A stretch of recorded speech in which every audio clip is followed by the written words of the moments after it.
Ils ont enterré mon père avant même que je puisse monter dans l'avion.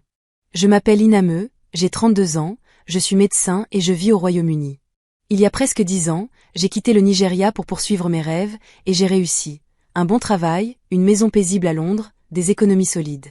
Mais rien de tout cela ne m'avait préparé à l'appel que j'ai reçu un mercredi après-midi pluvieux de mars. C'était ma cousine Chidra, en larmes, sa voix si brisée que je peinais à la comprendre. Iname, ton père est parti. J'ai lâché la tasse de thé que je tenais, elle s'est fracassée au sol. Parti? Comment ça, parti? Mort? Il s'est effondré dans sa propriété, a-t-elle expliqué. Les voisins l'ont conduit à l'hôpital en urgence. Ils ont dit que c'était un arrêt cardiaque. Ma tête a semblé exploser. Mais comment? Qui était avec lui? Pourquoi personne ne m'a appelé quand il a été emmené? Chidra a hésité, sa voix s'abaissant. Ta belle-mère ne voulait pas qu'on t'appelle. Quelque chose m'a serré la poitrine, une douleur sourde et familière. Ma belle-mère, tante Zine, la seconde épouse de mon père. Je l'avais toujours tenue à distance. Depuis la mort de ma mère, quand papa s'était remarié, elle avait imposé un calme froid et autoritaire dans la maison. Je ne lui avais jamais fait confiance. En grandissant, je lui rendais visite de moins en moins souvent, préférant rester loin de son influence. Mais rien ne m'avait préparé à ce que Chidra a ajouté ensuite, ils l'ont déjà enterré ce matin. Je suis restée figée, incapable de parler. Enterré? Alors que je n'avais même pas réservé de vol? Ils l'ont enterré? Ai-je répété, incrédule. Pourquoi? Il a une fille.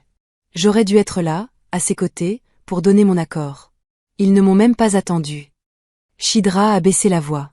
Ils ont dit que c'était la tradition, que le corps ne pouvait pas attendre. Tradition. Mon père était à peine froid sous la terre, et moi, sa fille unique, je n'avais rien su. J'ai réservé le premier vol pour le Nigeria. Pendant le trajet, je regardais par le hublot, pleurant en silence. Les souvenirs de papa déferlaient, son rire profond, sa voix posée, la fierté dans ses yeux quand il m'appelait « mon docteur ». Et maintenant, il était parti. À mon arrivée à l'aéroport d'Enugu, Chidra m'attendait. Elle m'a serré fort dans ses bras. Je suis désolée, Iname. Tout est allé si vite, et quelque chose ne va pas. Que veux-tu dire? Ai-je demandé. Elle a secoué la tête. Tu verras. Nous sommes allés directement à la propriété familiale, au village. Tout semblait intact, mais étrangement silencieux. En approchant, j'ai remarqué l'absence de signes habituels d'un deuil. Pas de parents assis sous des auvents, pas de banderoles de condoléances, juste un silence pesant et un cadenas neuf sur la porte de la maison de papa. Je me suis tournée vers Chidra. Où sont les autres? Quel genre d'enterrement est-ce? Elle a soupiré. Tante Zine a dit que personne ne devait entrer dans la maison avant que l'esprit ne soit apaisé. Elle a tout verrouillé. Ma mâchoire s'est crispée de colère. C'était la maison de mon père, bon sang. Nous nous sommes dirigés vers la petite maison de tante Zine, récemment rénovée, à côté. Elle m'a accueilli avec un sourire trop poli pour être sincère. Ah, Iname, te voilà enfin. Pourquoi avez-vous enterré mon père sans moi? Ai-je demandé, la voix tremblante. Elle a posé une main sur sa poitrine. Ce n'était pas moi, ma chère. Les anciens ont décidé.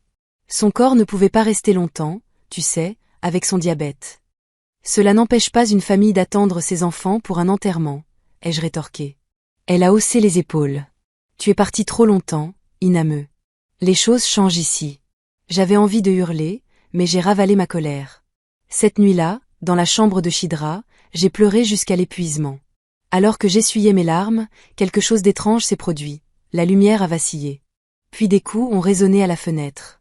Chidra dormait profondément. J'ai écarté le rideau, rien, juste l'obscurité et le vent. Mais les coups ont repris, cette fois depuis l'armoire. Je me suis retournée lentement. Un bruit plus fort, comme sur du verre. Soudain, le miroir en pied de l'armoire a scintillé, et pendant une fraction de seconde, j'ai vu le reflet de mon père derrière moi. J'ai crié. Chidra s'est réveillée en sursaut. Qu'est-ce qui se passe? Je l'ai vu. Papa était là. Elle m'a saisi. Calme-toi, Iname. C'est le chagrin qui te joue des tours. Mais je savais ce que j'avais vu. L'esprit de mon père n'était pas en paix. Le lendemain, je suis allée voir le père Dominique, un prêtre local et vieil ami de la famille. Je lui ai tout raconté. Ton père était un homme bon, a-t-il dit, songeur. Mais avant de mourir, il est venu me voir. Il m'a dit quelque chose d'étrange. Quoi?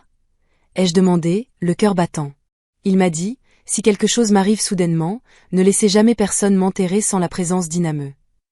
Un frisson m'a parcouru. A-t-il dit pourquoi? Le prêtre a secoué la tête. Non, mais il était troublé. Il voulait modifier son testament. Il avait découvert quelque chose de sombre. Mon souffle s'est coupé. Mon père savait qu'il était en danger. Le père Dominique s'est penché vers moi. As-tu accès à sa chambre? Non, elle est fermée à clé. Tu dois y entrer. Ce qu'il voulait protéger s'y trouve peut-être. Cette nuit-là, Chidra et moi nous sommes faufilés dans la maison de papa. Nous avons utilisé une vieille clé qu'il cachait dans le jardin.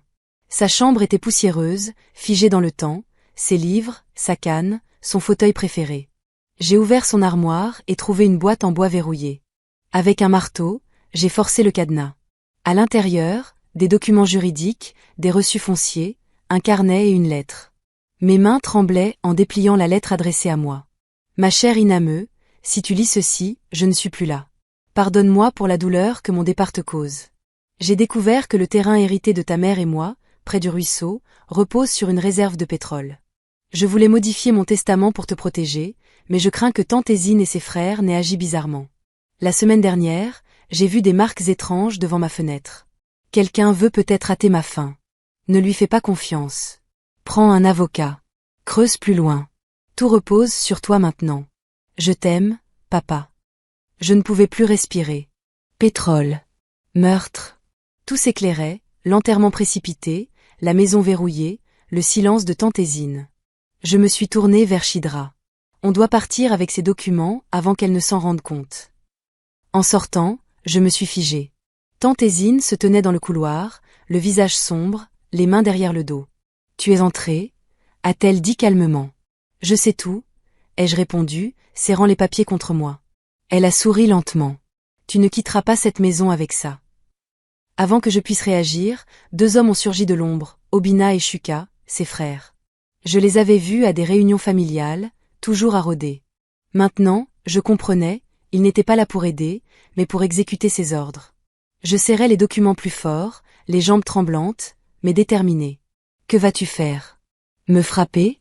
Me traîner dehors en pleine nuit? Tante Zine rit. Ne sois pas dramatique, Inameu. Je veux juste ce qui revient à mon fils. Tu es parti 10 ans.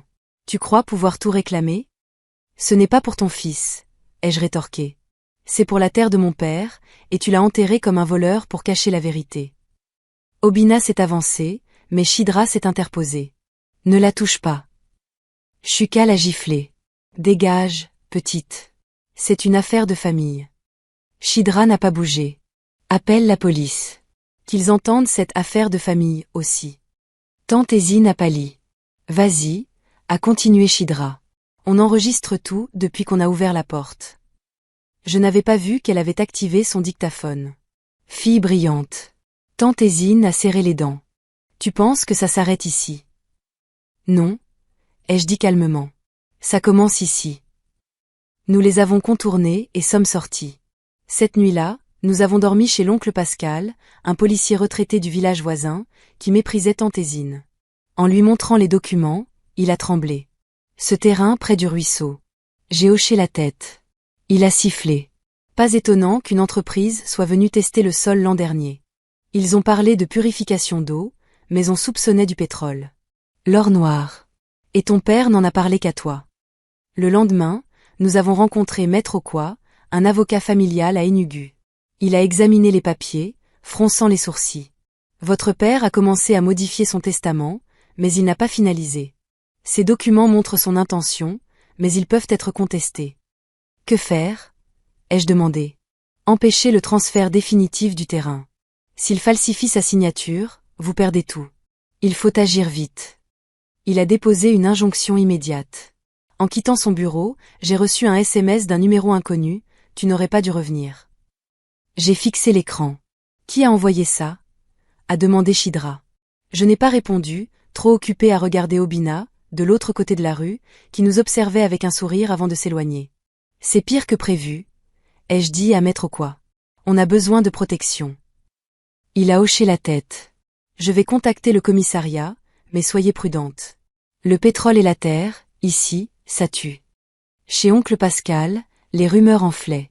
Certains me traitaient d'avare, d'autres disaient que je vendais la terre aux Blancs. Mais des femmes m'ont soutenu en secret. L'une a murmuré, ton père m'a dit qu'il craignait une trahison dans sa maison.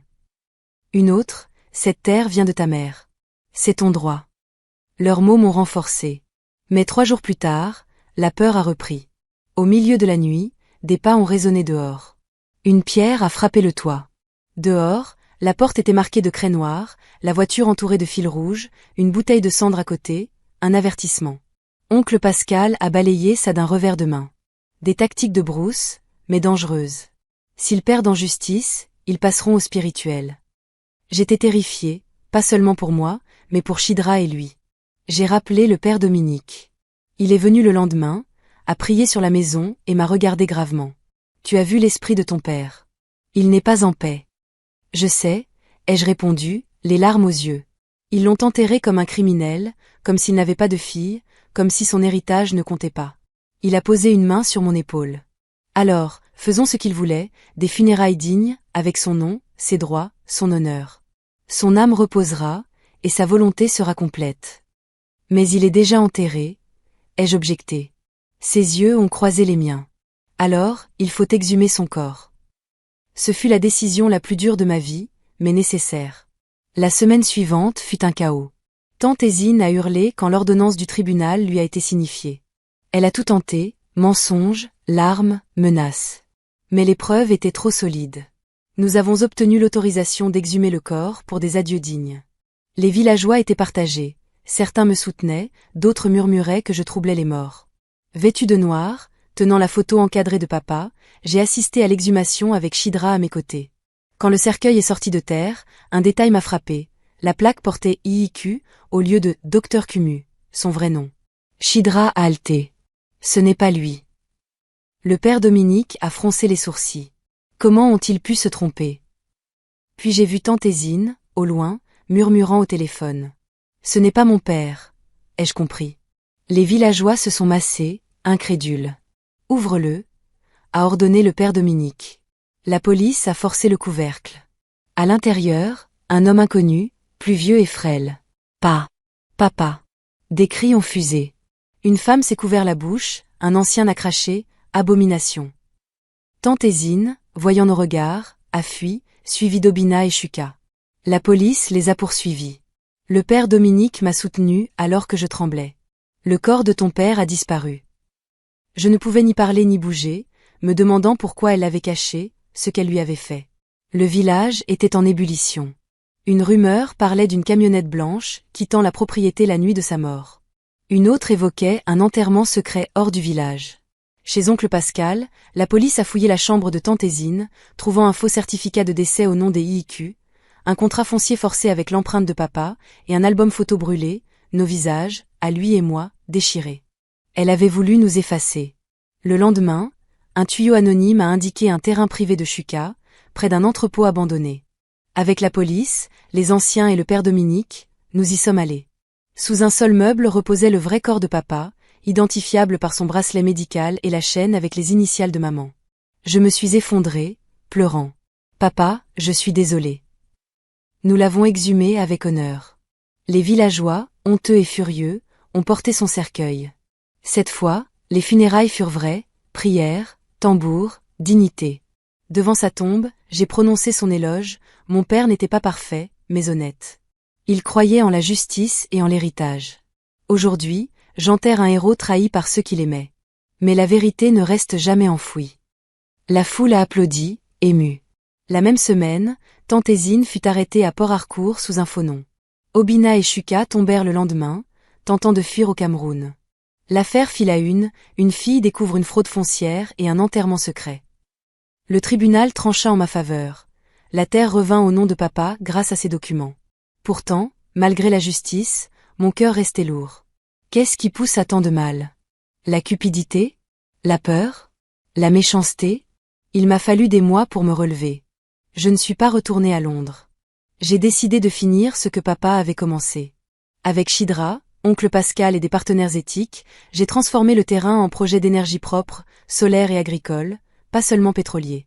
En son honneur, J'ai créé une fondation pour aider les filles spoliées de leur héritage, celles dont les voix sont étouffées. Car je sais ce qu'on ressent quand on rentre chez soi et que tout s'écroule. J'ai appris à suivre mon instinct. Si quelque chose cloche, c'est souvent le cas. La famille n'est pas toujours ce qu'elle semble. La confiance se gagne. L'argent révèle les âmes, surtout quand il s'agit de terre. Alors, protégez votre héritage, mettez tout par écrit. La mort ne parle pas, mais elle murmure à travers les signes, les rêves, et une vérité qui refuse l'oubli. Aujourd'hui, assise près du ruisseau, je dis, j'ai réussi, papa. Ils t'ont enterré dans l'ombre, mais je t'ai ramené à la lumière.